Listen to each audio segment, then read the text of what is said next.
Hello, selectors, and welcome back to the Life First Podcast. I'm Andrew, and we're going to be talking about another one of the Prismatic Diva centers that you could be running. This one is Hanayo.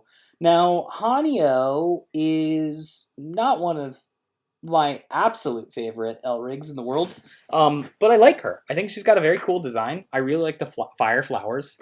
I'm not joking. I genuinely think Hanayo is one of the coolest designed L rigs out there. But when it comes to its actual abilities, it leaves a little bit to be desired.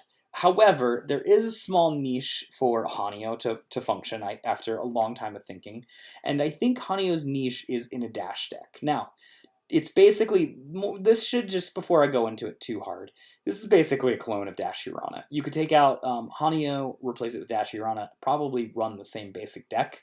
But Hanayo does something a little different that Dash Urana doesn't do. Dash Urana does a lot of L-Rig attacks, and is very good at that type of thing. This doesn't necessarily run the L-Rig attacks. It has better field effects than Hirana does. It can affect the board a little easier than Hirana does. It also has a easy way to gain drawing cards. So if you're up against an opponent that can really only do like 2 damage a turn, then you're going to reliably get 2 ways to do its action effect, which is crush one of your own life cloths. And then you get to draw 2 cards, right? And to crush your own life cloth, that means you get a free effect. You also get to draw 2 cards, and you get an enter. This is something a little bit more resourcey than Dash Urana gets. Dash Urana runs very light on resources at all points in times because it's constantly using it, with maybe the exception of the cards in hand. This not only affects the board really well, but it also gets you resources pretty easily. Plus, it gets like I said, affects the board, so it's once per game effect, allows you to reveal the top card of your deck. You then put you put that Signy on your field, and then if a revealed card is got a life burst, you get Assassin. If it doesn't have life burst, then you can double crush.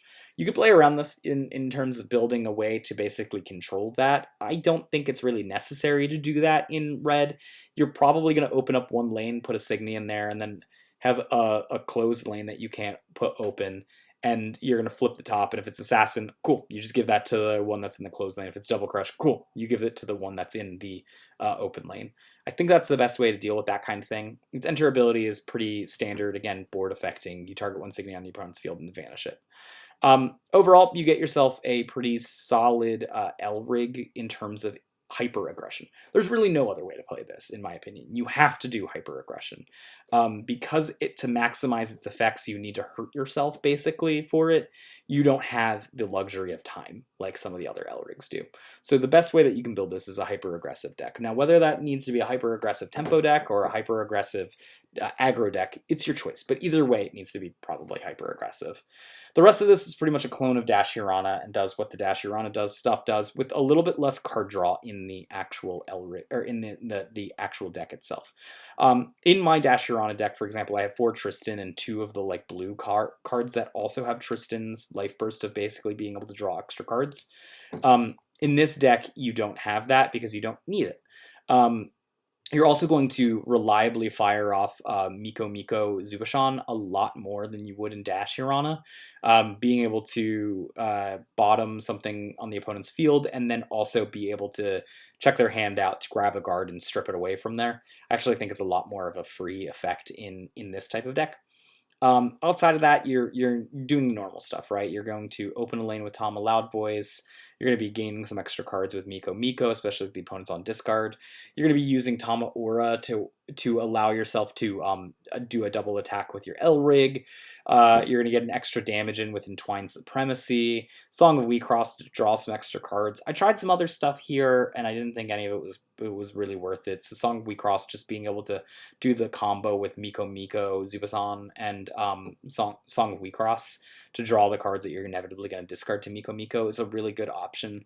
Inside the main deck itself, you're just going to see tons and tons of removal, right? Like you're going to be running 3 Lancelot, 4 Heras, Ramels, Nobunagas, Zapar even, to do some lane opening. Eternal Influence, literally the only one that's not opening a lane is Flat Throw, but kind of is because you get Assassin with it, and you do an extra damage with your ability to strip cards from your hands. If you've never seen the Dash deck, this is one of the linchpin cards to the deck.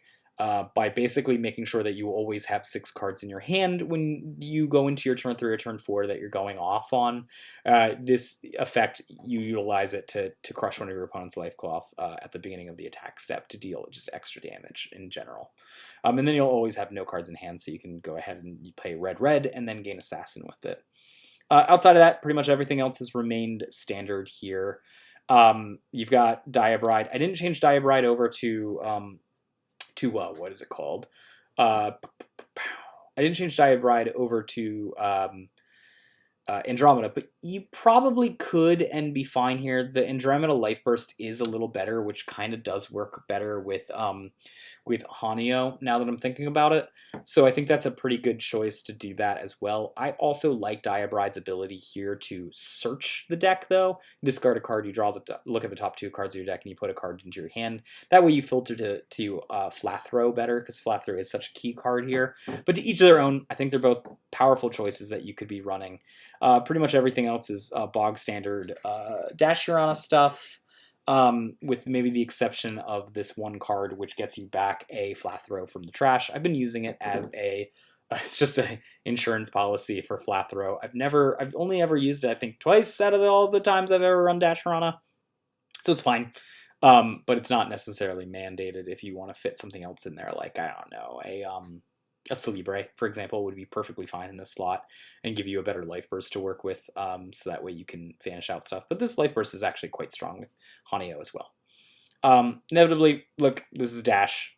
Attack quick, attack fast, and hope to rack up 4 wins in your rounds before anyone else does, and try to take home the trophy quickly.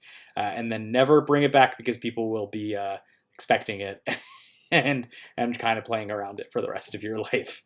So that is Dash Hanayo in a nutshell. Hanayo's not super great here. It's maybe slightly worse than and then Hirana's Dash version.